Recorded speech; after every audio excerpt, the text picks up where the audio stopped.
Hello, everyone. My name is Brittany Androgen, and I am the Kids Director and Event Planner here at New City Church. Today we have our friend Emily Palacios joining us. Welcome.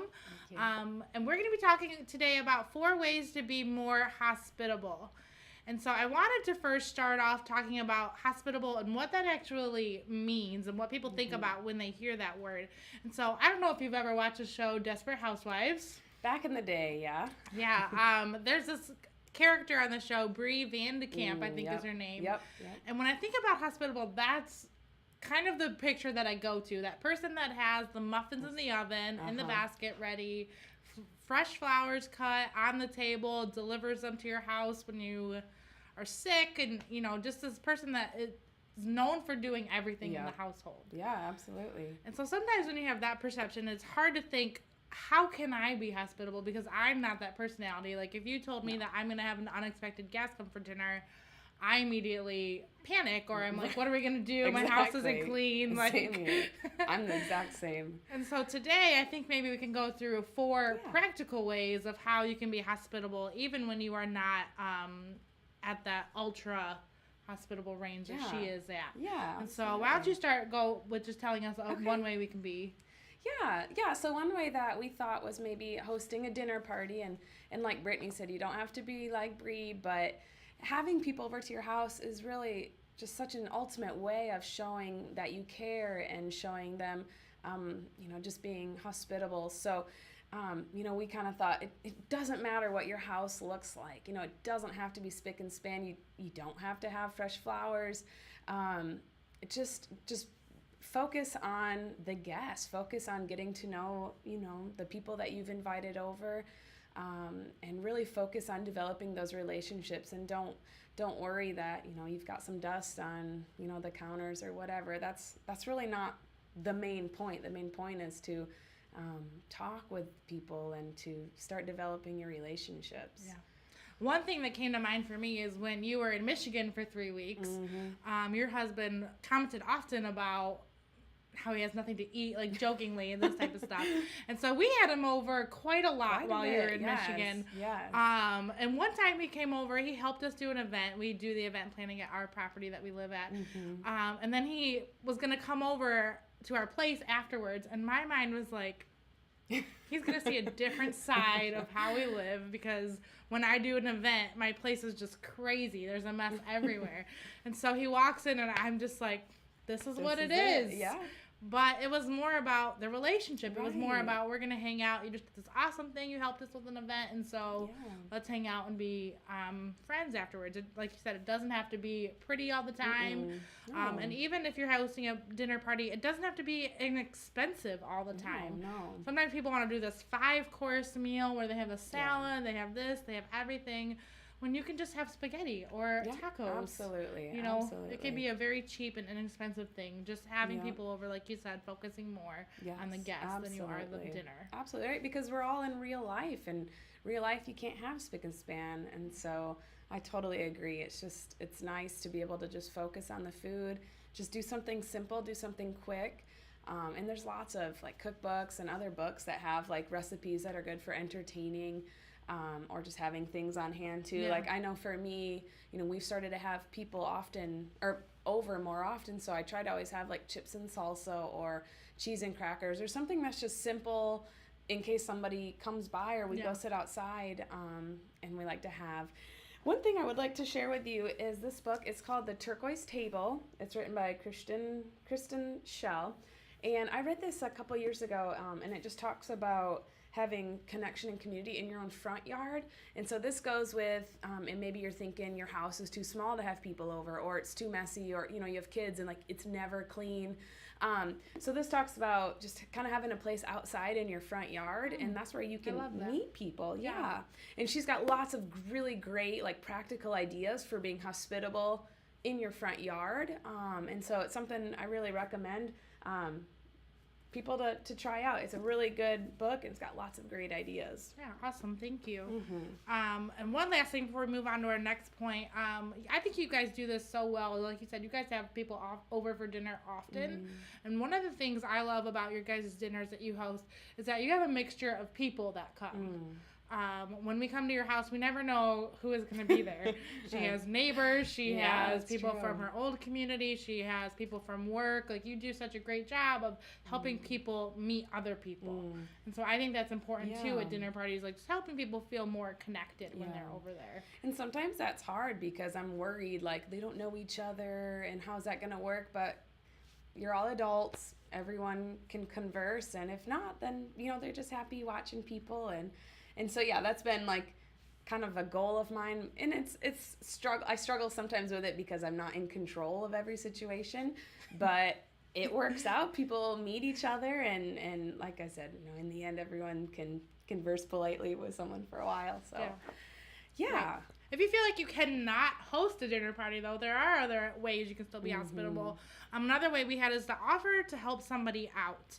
And so we just came up with a few ways in how you can do this. One being babysitting for somebody else. As simple as that sounds, I know that when I say to somebody, like, hey, go have a night out, I'll watch your kids for 2 hours. Like, that's just a way to be hospitable and show them, like, I care about you in this way. Go have a date night. Go run an errand. Go do something.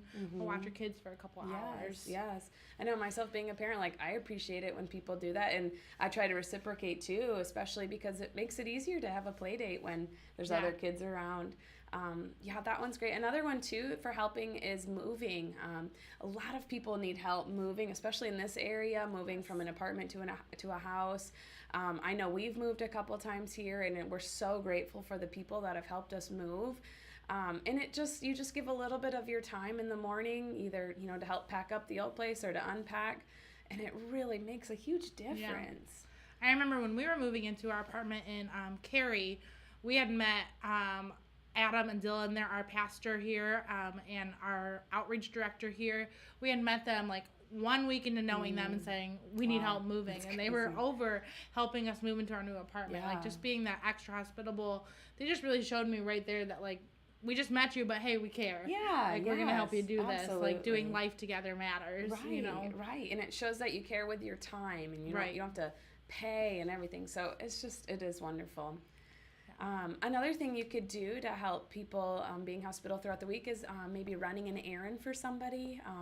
Maybe they work full time, or they've just got a lot on their plate right now, and so just asking them, hey, is there anything I can help you with this week? Getting groceries for somebody, or picking up groceries. Nowadays it's so easy to just order groceries online. Delivered. But maybe you can go pick them up. Or drop off donations, or who knows what, but just those little things, because those little things add up, and then that kind of just adds to our list of things to do. And so if you're able to help somebody with that's another way to be hospitable. Another way that we had to be more hospitable, and this is something that I think not many people do often nowadays, is writing a thank you note. Do you write thank you notes? I do, actually. But it's really important to me. But I agree, and I don't do them as much as I wish I did. But I love to do it, and I just try to reach out to people that either friends that I haven't talked to in a while, or maybe somebody I've met at church or at my work, or places where I know this would brighten their day. Because I know when I receive one, how much I love it.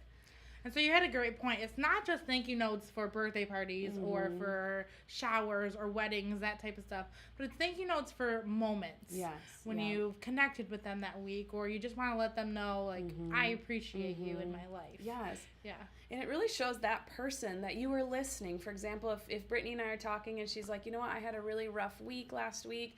And so if I go home and I write her a note just saying, hey, like, I'm thinking of you, and maybe send her just some words of encouragement, maybe a Bible verse, like, it shows her too just how much, like, I was thinking about her and caring about her in that moment. And so I think that's an excellent way of showing people that you care and being hospitable. One last way that we thought of being hospitable is maybe treating somebody with a little gift. Maybe it's maybe a little gift card to one of their favorite places for coffee, or even just like something that you can make yourself. Maybe like a muffins or a loaf of bread, but that's just something a little I don't know, piece of love that you can give to somebody. And again, it doesn't have to be expensive. It doesn't have to be like this gift card or all the time, but it could be something as simple as, I knew a couple weeks ago that I was having just a rough week. Just some things were going on in my life, and like I was sad, and I told one of my friends, and the next day I had a bag of Reese's peanut butter cups. She just knew that was my favorite candy, and it was something so simple but so impactful for me that moment, that like this person took time out of their life to think about me, you know.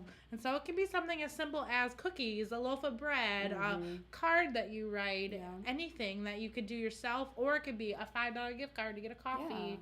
Just something that shows them like, I took an extra step thinking about you today. Yeah, absolutely. Yeah. Absolutely. And so I think all these ways were just great ways that we could be more practical about being hospitable.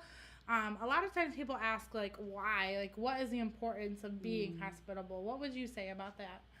I mean, I think the Bible wants us to. I know Jesus himself was an example of what hospitality means. And so I think, you know, as Christians, like, we should find enjoyment in that. It shouldn't be so much work, but it's something to enjoy in the fellowship of Christ. Yeah. I love that you say we should enjoy it, because Peter in 1 Peter 4:9, he says, show hospitality to one another without grumbling.